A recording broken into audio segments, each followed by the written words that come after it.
911 call. 911. What's your emergency? Help me. What's your emergency? Please come now. Sir, what's your name? Alex. How old are you, Alex? 8. And what's your emergency? It keeps staring. Are you alone, Alex? I have my sister with me. Who keeps staring at you? SHH, please. Alex? The thing. Describe it to me, Alex. It has big, reddish eyes. It doesn't have a nose and it's very white. Its mouth is covered in red and its smile is really big. Anything else? Yeah, it has short black hair. Is it staring at you through a window? No, it's with us in the room. Alex, keep in touch with me, okay? Okay. Where do you live? Midday Town, Cloudy Street, House 188.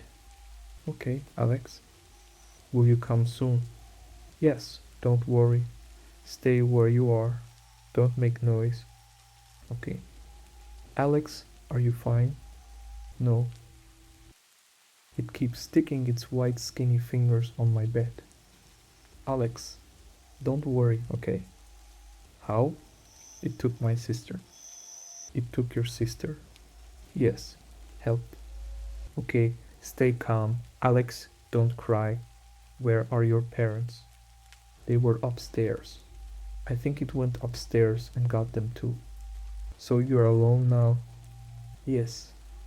Do you have any neighbors? Yes, but they're all gone. Okay, Alex. The police is on its way. Keep speaking to me. Alex? Alex? Scream. Alex? Scream. Alex, are you there? Riveting. Alex? Phone call declined. My brother's imaginary friend. I was 10, 11 years old when this started. My brother was 4, 5. Like most kids, Kyle too had an imaginary friend. And like most kids with imaginary friends, Kyle had given his a name with distinctive physical features. If I remember correctly, the friend's name was Bosco. Bosco was short, pudgy, and had a gray beard. My parents thought it was a bit strange that Kyle's imaginary friend would be an adult man, but they didn't dwell on it too much. Bosco quickly became a part of our daily routine. While getting ready for school, Kyle would insist that I needed to stop hogging the mirror as Bosco had to fix his hair and beard. At breakfast and lunch and dinner, the chair next to Kyle was to be left unoccupied because that's where Bosco would sit. My parents were just grateful that he didn't ask for an extra platter to be prepared, as Bosco did not eat. He just wanted to sit there to keep Kyle company. Bosco would make his presence felt at school too. Kyle's teacher once called my mom how impressed she was with Kyle's quickly expanding vocabulary. He was learning new words, and when asked, he would say his friend Bosco had said them to him. I remember this one instance when a new family moved into our neighborhood. Their kid was Kyle's age. Mom took us over to say hello to them. I remember Kyle shook the other kid's hand and said rather clearly, "I'm very pleased to make your acquaintance." The other kid just stared. My mom struggled not to look smug. My dad wasn't all that interested in Kyle's friend, or in anything else his kids did for that matter. So it was mostly my mom and I who got to hear about how nice and fantabulous Bosco was. Then came the incident that made us rethink just how imaginary Bosco really was. One day, Kyle and I were waiting at the bus stop just outside of school for Mom to pick us up. This place always had a lot of parents and kids around, so it was safe. Suddenly, Kyle began pulling on my arm, telling me he wanted to go to the store across the street and get a candy bar. I told him we could get one when Mom got there, but he just wouldn't listen.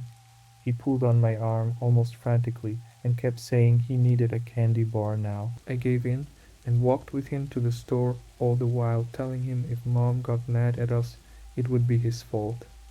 The moment we had crossed the street, the driver of a bus lost control of the vehicle and mowed down a bunch of people at the bus stop.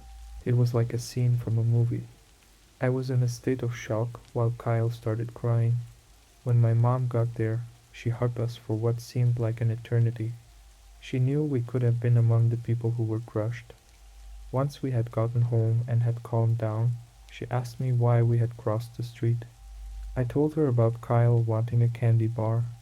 She questioned Kyle, who told her he didn't really want a candy bar. Bosco did, and he's the one who told Kyle to get me to go to the store with him. My mom turned pale. For some time after that, life went on as usual. Mom now asked Kyle about Bosco quite regularly, but he didn't say anything out of the ordinary, just regular kid stuff. But another surprise for us was right around the corner. My mom's sister, our Aunt Rita, had just moved to our town. She had landed a job at the same company where Dad worked, and I remembered that she and my dad got along very well. One weekend, my mom took us to see our maternal grandparents. Dad said he couldn't come as he had work.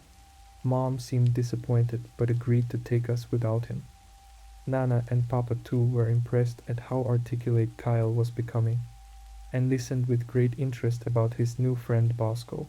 The next afternoon, we were all sitting in the living room. I was playing with my grandparents' dog. Mom and her parents were talking, while Kyle was fiddling with the TV remote. He switched to a channel where the movie Ghost was playing. The famous pottery scene, you know which one was on. Mom instantly grabbed the remote and changed the channel to Cartoon Network. Kyle was upset. He demanded to know why he couldn't watch the movie. Mom explained to him that he could watch it when he was older, and that it wasn't appropriate for kids to watch grown-ups hug each other like that. Kyle argued some more and Mom again told him he wasn't old enough. He pouted and in sheer exasperation asked why it was okay for Dad and Aunt Rita to hug like that in his bed. Mom was taken aback and asked what he was talking about. Kyle told her that Dad and Aunt Rita would get naked and hug in his bed, just like in the movie, when we were at school and Mom was at work. Once or twice a week, Dad would come home for a while, and he and Aunt Rita would hug in Kyle's bed, and then get dressed and leave. Mom was outraged and asked why he was making up such a disgusting story. Kyle insisted that he didn't make it up. Bosco had told him. Bosco also said that Aunt Rita was hugging Dad right then even as they spoke. Mom's gaze turned cold. She told our grandparents she was going home. She drove back to our house in a hurry. I deduced that Aunt Rita really was there because Mom came back later that night with more of our stuff and said that we'd be staying with Nana and Papa for a while. My parents were divorced by the end of that year. I've been a truck driver for a few months. I've seen some weird things. When I first took this job to be an over-the-road trucker, I thought it would be really exciting. I thought I'd get to travel the country and see the sights and come home with stories to tell my friends and family. I was right. This job is exciting, but I soon found that I'm better off not sharing these stories with anyone close to me. Not because I don't trust them, but because I'm worried they wouldn't believe me. Let me back up. My name is Brittany. I'm 22 years old, and I've been driving with a rather large company for a few months now that I won't name due to obvious reasons. Ever since my training ended and I got my own truck to start solo, I've seen some pretty weird shit. When you're driving the loneliest road in America, yes, that's its real name, in the middle of nowhere, Nevada, things can start to get to you. I suppose it was only a matter of time before I saw something out in the desert at nearly midnight. I still had another hour to the nearest truck stop, and blasting the freezing cold air against my face was all I could do to keep myself from dozing off at the wheel. Irresponsible, I know, but until you work this job, you don't understand how much lax comes with it. I was driving this highway in the desert, in the pitch blackness of a cold summer night, when suddenly something runs out in the road in front of me. Before I can even react, it's gone across the other side into the bushes. I barely got a good look at it, but I could have sworn it looked like a large, white dog, faster than any dog I've ever seen. I tried to just ignore it and keep driving.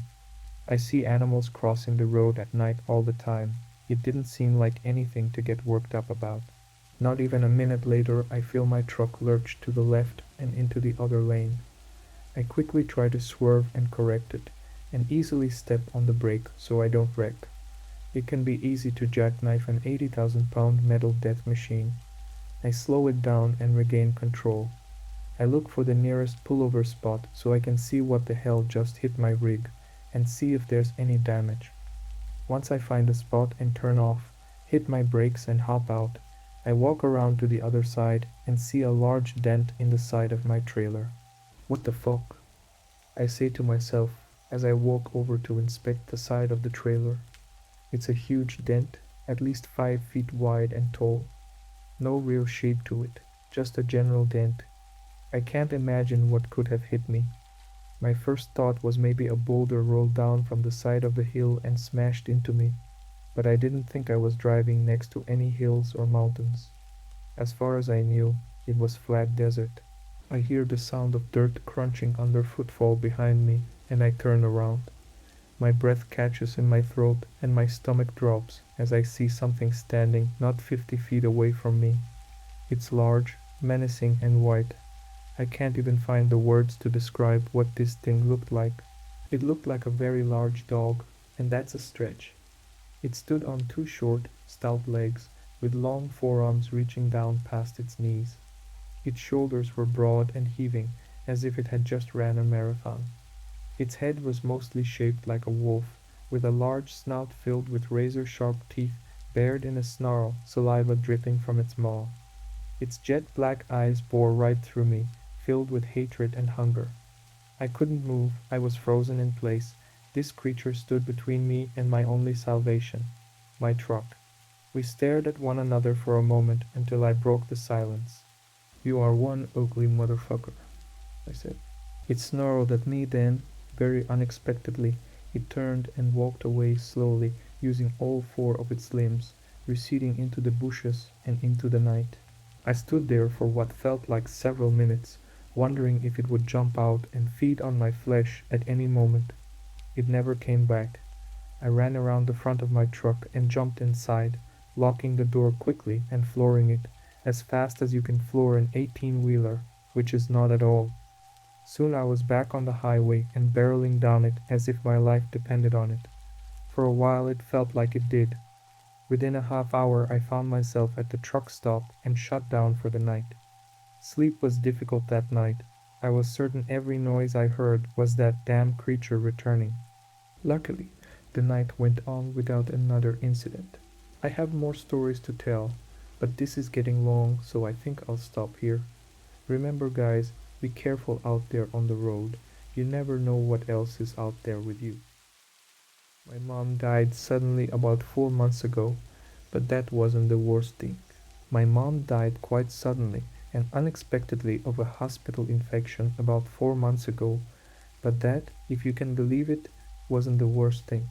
Nor was the fact that her younger sister, my aunt, took up with Dad less than 2 months after her death. The worst was yet to come. It started on a dull evening. I just had supper with my aunt and Dad, barely tolerating her bright, friendly chatter about school. I went upstairs to my room as soon as I could to do my homework. I stared at my laptop screen, pretending to look at my assignment, but in reality I was swimming in grief and missing Mom. I couldn't concentrate on anything since she died. I minimized the assignment tab and looked at the photo I used as background. It was taken a few years ago, a happy family occasion, my mom and aunt sitting side by side, so like yet unlike, my dad next to Mom and I was leaning against him. All of us were smiling. Mom had both her arms stretched out around her sister and her husband. The chat box in the bottom left-hand corner of my screen began flashing. I was mildly surprised it was an older app that no one really used anymore. I had been meaning to delete it. And then I froze. Mom's little image blinked in the chat box. And then the words popped up. "Hello, Thelma. It's me, Mom." Fear gripped my throat. I knew it must be some hacking thing or stupid error, but I was paralyzed. I turned round and glanced at my bedroom door. It was closed. although the sounds of TV from the living room still came wafting in. Aunt Claudia had the TV on whenever she was downstairs, even if she was not watching it. Don't be scared, Thelma. It's really me. I found a way to talk to you, my darling precious child. I've been missing you so much. If this was a hacker's joke, it was the cruelest joke in the world. Against my will, tears began welling in my eyes, spilling out. Oh, my darling, please don't cry. It's okay, and it's no use crying anyway. I need you to save that energy. My fingers still stiff from fear, I managed to type out a response. Mom, what do you mean? Is that you, Aurelie? I could sense her familiar frustration rushing back through the laptop, same as when she felt I wasn't being smart or strong enough when she was alive. Of course, Thelma, it's me, and I've come back to tell you something important. I had my own important news to share. Did you know Aunt Claudia moved in last weekend? Yes, Thelma, I know, and this is what gave me the strength to come and tell you. Please be strong. I know you are a strong girl, and you can deal with this. I am sorry you have to. But you have to know, I have to tell you, she can't have everything in my life, man, house, child. A different kind of fear took over me. Mom, what do you mean? Thelma, I'm sorry to put this on you like this. I don't know what else to do. You have to know, Aunt Claudia murdered me. The bottom of my world gave way as I dropped into a dark hole of dread and fear. I felt as if I had known this all along, all through the past 4 months, ever since that awful night when Aunt Claudia called from the hospital where she worked to talk to Dad. I just couldn't say it. Thelma, are you listening to me? If I had any doubts that the laptop chat was really my mom, those words dispelled them. I heard them in the exact voice. She always used to say those very words to me. Yes, Mom. But how? She was at the hospital, when I went in. She wasn't on my floor, but it was very easy for her to arrange for me to pick up an infection. Thelma? The door opened and Aunt Claudia poked her head in. I gave a little scream and frantically minimized the chat box. Aunt Claudia stepped forward. Oh, honey, you look like you've seen a ghost. Are you okay? Wordlessly, I nodded. Aunt Claudia sighed.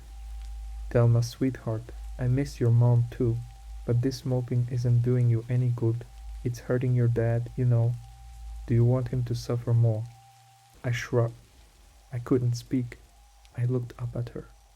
The light was odd on her face. She looked more like Mom than ever before, but also not. And these clothes, Thelma. She reached out and touched my black sleeve, and I flinched back as though she had hit me. She frowned, and for an instant I thought she was actually going to slap me. But then she smiled and said, I know girls your age like to wear black all over, but what do you say, me, and you have a trip to the mall and pick you up some nice new gear? On me. Come on, sweetheart, it will be so much fun. I shook my head furiously. Tears of rage, grief, and fear splattered out. Aunt Claudia began again, oh Thelma. But then she stopped and went quiet. I looked up at her face. She was pale and had a horrible expression. She was staring at my laptop. I followed her line of sight, turning around to look at my screen. The photo had changed. There was a new photo in background, showing Mom seemingly asleep in a hospital bed and Aunt Claudia by her side, bent over her. Aunt Claudia seemed to jolt into life. Her face twisted into a terrible snarl. She screamed, Are you playing tricks on me? And she lunged towards me. I cringed back in my chair, raising my hands to defend myself against her onslaught. But before she could even touch me, a bolt of electricity sprang out of the laptop, hit her square in the chest, and she dropped dead to the floor. I shrieked in terror. Dad and I had to move from that town, losing 2 wives in 4 months. Isn't a good look for anyone. Even though the police combed through our statements and the laptop and the electricity up and down, they eventually had to put it down to a freak accident, which happened when I asked my aunt for help to get my laptop working. Dad never remarried. and I never heard from Mom again. My husband stuck it in crazy. I met Brandon a little over 2 years ago. We met at a friend's party, and I was quite taken with him almost immediately. His chin and cheekbones looked like they had been carved by a gifted sculptor who felt like showing off. And the fact that he was a good conversationalist, effortlessly charming, and had an arrogant glint in his eyes certainly didn't help matters. I fell. I fell hard. He told me he was crazy about me too, and less than a year later, we were married. Yes, I know what you're thinking, that it was too early, far too early, and you're right, except I didn't realize it at the time. Being lost in the funhouse of the so-called romantic stage made me brush aside my friends' advice when they told me I was rushing into this. I was happy and in love. What did my friends and family know? However, about a year into our marital bliss, I began to notice things. Brandon suddenly got into the habit of dropping by at the gym for a quick workout just before coming home from work. We used to always shower together when we got home, but now, on most days of the week, he had already showered at the gym. He said it was because he was sweaty from the aforementioned workout. He also began taking business trips much more frequently.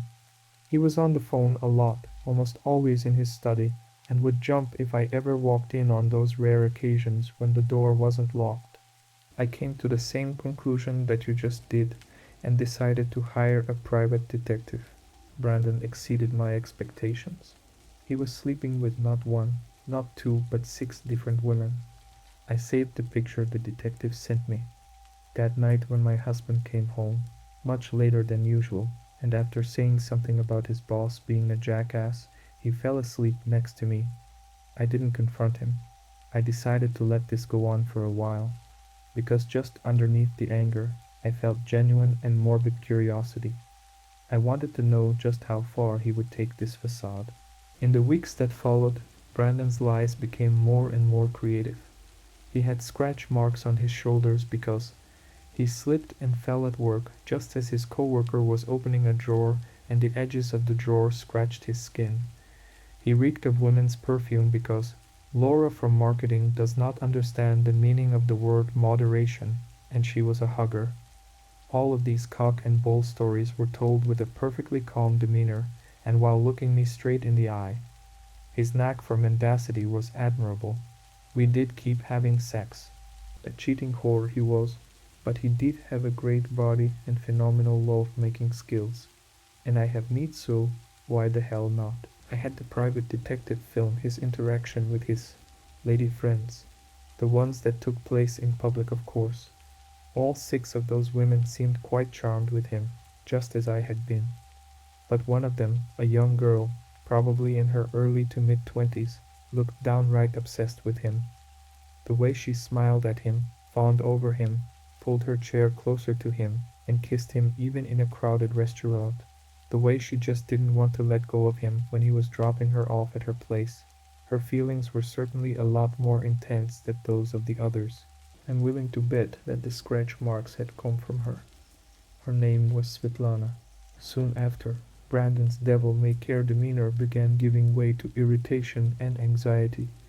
He often sounded angry when talking on the phone. The person on the other end seemed to really be getting on his nerves. At times his phone would ring non-stop. We'd be at the dinner table, and it would ring, he'd answer, tell the person that they'd talk later, and it would ring immediately after he'd hung up. This would go on till he had turned it off. My suspicions about who it could be were confirmed when one evening I heard him say in an angry whisper, "It's over, Lana." The poor thing. But I couldn't totally blame Brandon for wanting to get away from her. She did seem like the obsessive kind. I couldn't help but wonder. A few days later, I decided to run into Svetlana at the mall. By now, the detective had been told that his services were no longer required, but not before I had learned the details of Svetlana's schedule. The poor girl deserved to know the truth about the man she clearly loved. I introduced myself as Brandon's wife. 2 harmless little words that, when put together, made her look like a bomb had gone off inside her head. I told her I felt for her, that neither her nor I deserved to lie to this way, that I would have been jealous of her had she been the only other woman. But how can I be jealous of so many women? That last thing I said made her eyes go even wider and got a W what out of her. I proceeded to tell her all about Brandon's other affairs. I showed her the pictures, gave her names, and told her she deserves better than this, that she should move on. Then I walked away. All I had to do now was wait. The phone call came on a Friday afternoon. You see, Brandon hadn't come home the night before, and being the concerned wife that I was, I called his friends, his office, his parents, his gym, everyone. As it turns out, his secretary also didn't show up to work that day.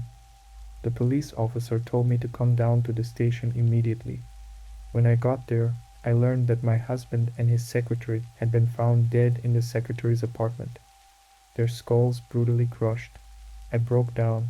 I allowed the anger over Brandon's betrayal to finally surface, and my screams and tears made the cops think I was grief-stricken. No acting was needed. As the investigation progressed, Brandon's indiscretions became known. The cops asked if I knew about them, and I confessed that I did, but that my Brandon was just a sex addict. He told me so. He loved me, and the other women were just objects to him. We were going to seek counseling.